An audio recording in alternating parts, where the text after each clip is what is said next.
Hello there. Welcome to the channel.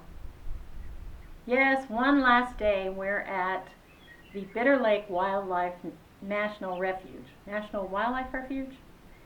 And it's as hot as the surface of the sun. I think it's 100 degrees out here today. But I wanted to give you an anomaly, and I think it'll link nicely to the Monday episode where I talked about extracurricular activities. And this one is truly an anomaly. And in Vonnegut fashion, it's almost impossible to tell whether it's a good thing or a bad thing. I'm calling it the Drama Club Anomaly. So when I first started teaching, part of licensure and part of keeping your certification was that if you only had a bachelor's, 8 years after you started teaching, you had to have a master's. And so I embarked on that project. After I started teaching, I embarked on, well, how am I going to get my master's? How is this going to work? And I started figuring out how to do it and commuting to school and that sort of thing. But my master's was not going to be in education. It was going to be in English. And I had a little bit of a problem. I was drama sponsor, which took up a lot of time, and I loved it. And it was really a lot of fun. But I was in it alone. I didn't have a buddy or a partner who could help ease the pain of it. So as I was nearing the end of my studies, I knew that some things were going to have to change. For one thing, one of the classes I had to take was only taught during the daytime at my college, which meant I would have to figure out a way to get time off from work every week to go do this class. Well, it so happened that they advertised a part-time teaching position, a half-day teaching position. I thought, now if I can get that, I can keep working and I can go and finish up my degree and everything will be great. But I'm going to have to stop drama sponsor because that's just one thing too many to do. So at the beginning of the year, before I had to finish up my degree, I went in to talk to my principal and I said, I'm going to have to stop being drama sponsor for a year because I'm working on my master's. And he said, no. And I went, what? He said, no, you have to stay drama sponsor. Now, I wasn't getting an increment for it. It wasn't on my contract. It wasn't part of my contract. But the principal basically said, no, you have to stay drama sponsor. And that was it.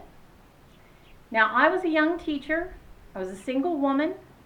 And I truly think the reason this principal did this is he felt like he could push me around. He had no legal leg to stand on. But he also knew that I very much wanted to please my supervisors. I've always been that way. Partly because Daddy was a principal, I've always wanted to please principals. So I was knocked for a loop. I thought, well, how am I supposed to finish my degree if I can't get any time off of any kind? And of course, I had applied for this part-time position. So I was thinking about that as well. I didn't have a partner to kind of ask to take up the slack on the drama club responsibilities. So I had been saving my money, a lot of my money I'd been saving. Mother and I had decided to live together because we were living in the same town, and I had an apartment, she had a house, and we figured it would be wiser for me to pay her rent and stay at her house. And so I'd been talking with her about it, and she said, well, I tell you what about getting an assistantship at the college where you're going to get your master's, where you're going to finish up your master's? And I said, yeah, maybe. And so I looked into that, and at first it didn't seem like anybody was interested in having me as an assistant, but then when I talked to the head of the English department there, he's like, I'll take you right now. Any day you want to come, we'll have you as an assistant. But of course the problem with that was 2/3 pay cut. I had to take a 2/3 pay cut to be a teaching assistant at a college rather than a full-time teacher at a high school. So I talked to Mother some more about it. I waited to try to hear about the part-time teaching job, which nobody ever contacted me about. I never did hear about that.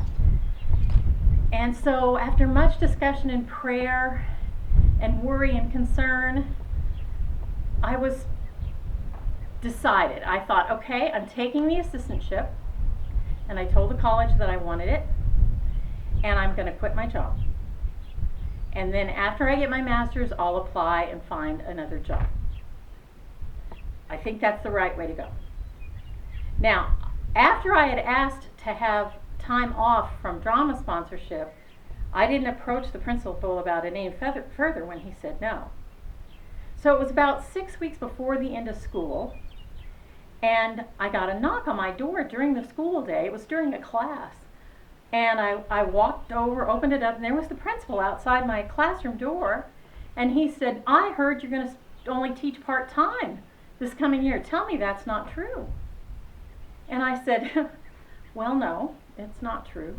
I'm leaving at the end of this year. I'm going to be resigning. Well, the look on his face was not happy. And I really felt like he didn't have a leg to stand on, because I had told him my concern and what I was interested in doing and what I wanted to do. And he had just flat out denied it, as if I didn't have a right to my own will. So that was on him. I'd also seen what he'd done to people who had turned in their retirement letters early. Oh, he was mean to them. So I wasn't going to tell him anything early, but when he asked me that directly, there was nothing I could do but say, no, I'm not going to be here. Well, evidently he was furious. But other people in the district felt like they wanted me there, including the superintendent. So the superintendent called me, and he said, now Eva, don't resign. Just take a leave of absence for a year, and then you can come back. We'll take you back in the district. We want you as a teacher here. We know you're a good teacher. So I said, well, okay, I'm happy to do that. I'm happy to do that. And so I rewrote my resignation letter and said I wanted to request a leave of absence, and it was approved. So near the end of that year, when I finally was getting ready to graduate with my master's, and I was very excited about that, I'm very happy, a couple of things happened. One, I got a long-term sub job at Gadsden High, which is right near the Texas-New Mexico border there near El Paso. And I got a chance to look at the jobs available in my district now that I was coming back. And when I contacted my principal at the high school, he said, well, we won't have you back at the high school. You can work at the junior high. There's a position at the junior high. And it was clear that what he was saying is, I'm not working with you anymore. You have to go down to junior high if you want to work here. I went to get a master's to be an expert in English so that I would be a better English teacher for my high school students, and he wanted to move me to junior high because he was mad at me. That's right, some people are just plain petty. But there was a job fair in Las Cruces. I went to it. I got the next job I had, and it was a better job. And I know this whole drama club situation was an anomaly, and here's why I know it. I ended up having to drama sponsor at the new school I was at, but only for a year. And then I got to leave it behind and do something different for my extracurricular activity.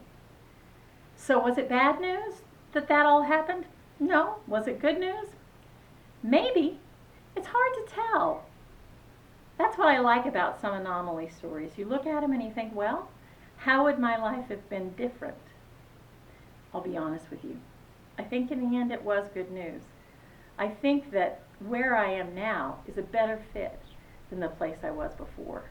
And it certainly has provided me some wonderful experiences, including coming to Bitter Lake National Wildlife Refuge and getting to invite you to see a little part of it. I hope you see me again, and I know that you're happy with some of the things that have happened to your life. Embrace that, you gorgeous people.